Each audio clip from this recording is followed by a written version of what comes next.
dated away for a little while. The Hennings. Verne didn't understand the idea that we were coming out of the heel locker room in St. Paul, Chicago, Denver, San Francisco, coming out of the heel locker room and getting ovations, and the fantastic ones were getting, or the fabulous ones were getting booed.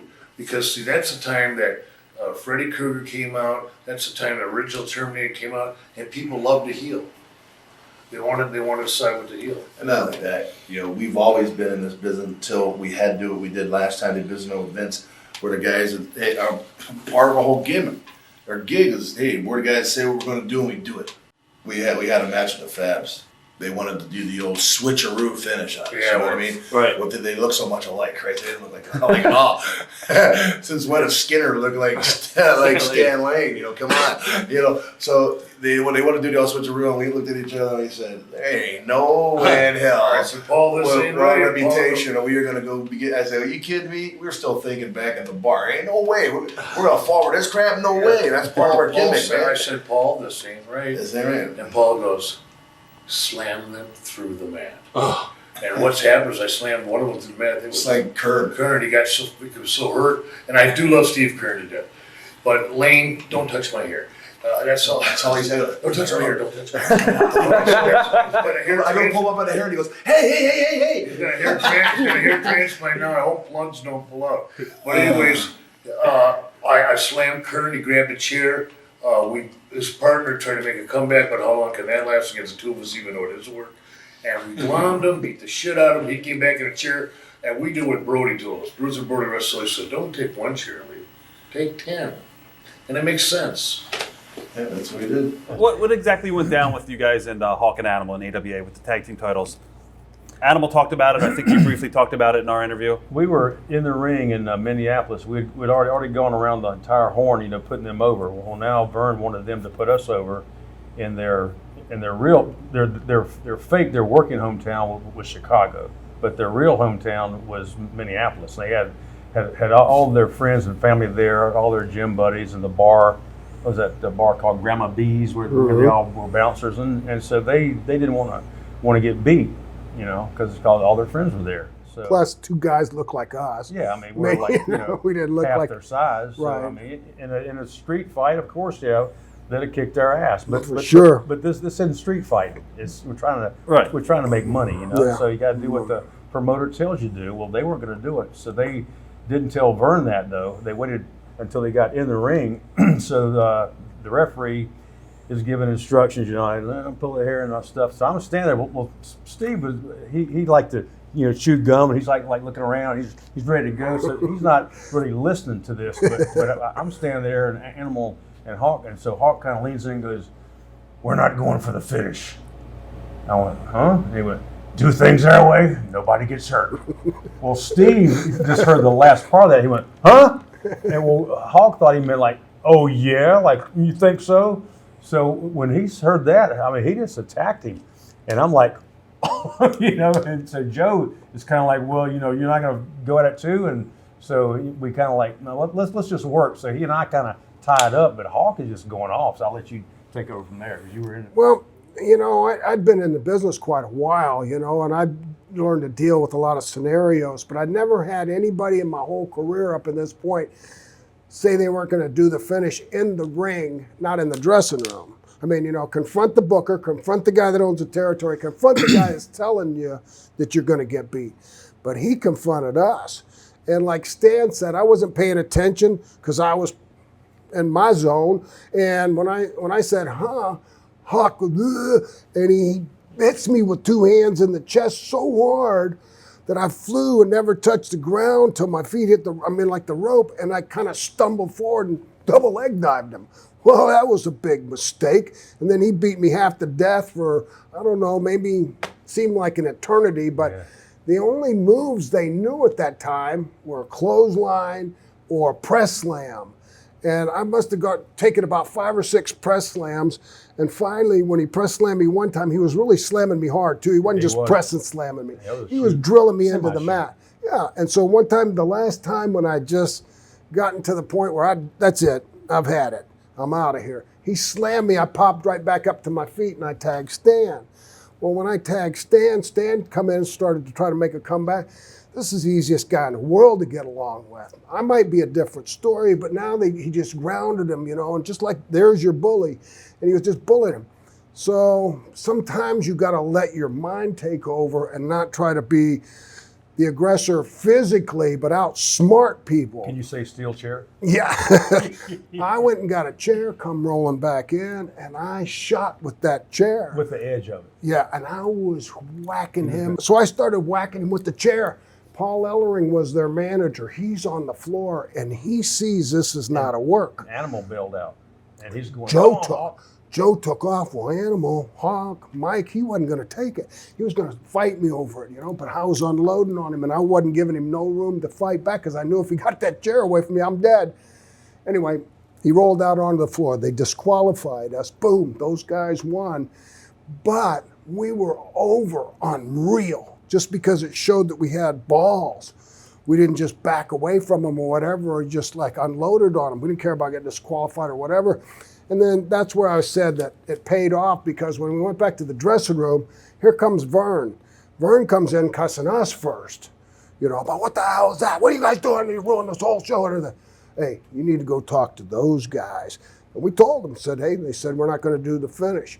So he didn't really have control over them. He had already lost control, and he lost control earlier with Hulk Hogan. When he front face locked him, when Hogan front face locked him, and almost put Verne out a year earlier than that. Verne went from being that tyrant to being whooped. And when he went to go confront the Road Warriors, he didn't come back right away. Then we went to a battle royal. And I told Stan, I don't know if I want to go out to this battle royal. I'm dead. And guys like Billy Robinson, Kurt Henning's dad, Larry the Axe Henning, Who was that Olympic shooter? Rangan. Brad Rangan. Yeah, he was in there too. They were all, on our side all of a sudden, because that was bad business to do that to us, because they knew we were easy to get along with. So they all said, we'll take care of the Road Warriors.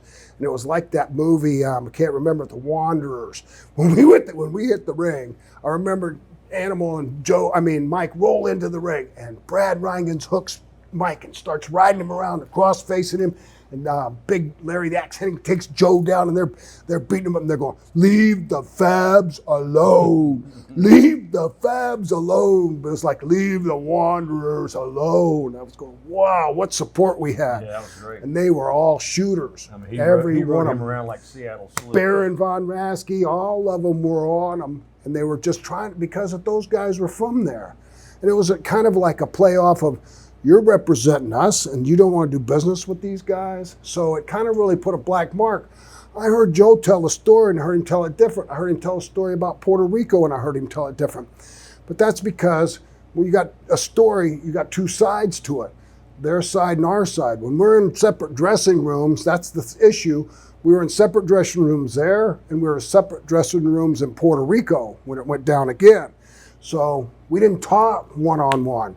It was somebody translating to us what's going to happen, somebody translating to them what's going to happen. Then when we go out there, it just went haywire. So what happened in Puerto Rico? What goes around comes around. And so we're down there at a huge show, an outside show. It's sold out, and that's a dangerous place. They throw rocks at you. And This is for Carlos? Spark plug, yeah. Victor Yep. Jovic. And it was a hot night, and it was a huge card. I think it had like 15 matches, and we were scheduled to go on a little bit past midway. Well, everybody's getting their finishes except us. So we're kind of like, looking, it's kind of weird. And so we asked the guy who's going back and forth, you got our finish?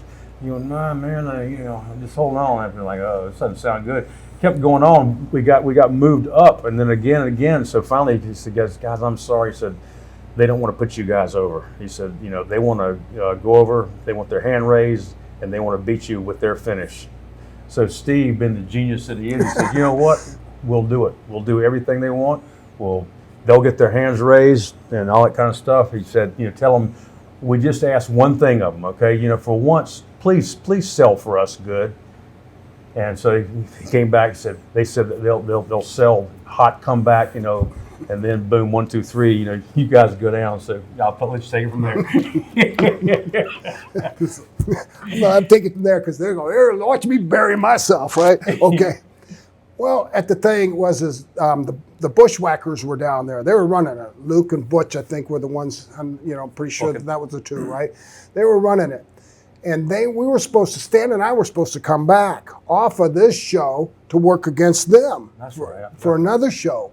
So my mind thinks like this: if I'm being built to come back, why would you beat me to bring me back, a losers to come against them?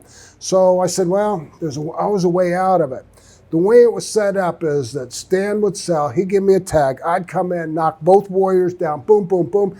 Here come the Bushwhackers through the crowd, come down to it was on the grass, Roberto Clemente baseball field, right there beside ring. Now Stan is going to see him. He drops down and just confronts him. I come to the ropes and hold on to the ropes and go, what's going on? And then when I turn around, boom, big clothesline, 1, 2, 3, or set him up and whatever. So I'm thinking, I got to be a way to outsmart these guys. So I thought, okay. I said, Stan, most important thing is pack your bag and have it by the locker room door, because we ain't going to have time to be in this dressing room. We're going to catch a cab out of this place. So when the time was right, I don't think he realized what I was going to do, because he would have probably said, don't do that. Yeah. So at the time, I got the hot tag, boom, boom, boom, start making I've a comeback. never seen them sell.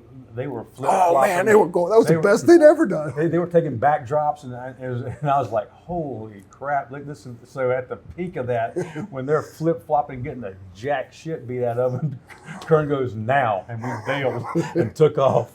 The Bushwhackers come down there. He said, don't look back. Yeah, don't look back. So when we bailed out, the Bushwhackers were on the floor, supposed to be taunting us, but we attacked them. And Luke and Butch are going, no, mate, no, mate, get back in the ring, mate.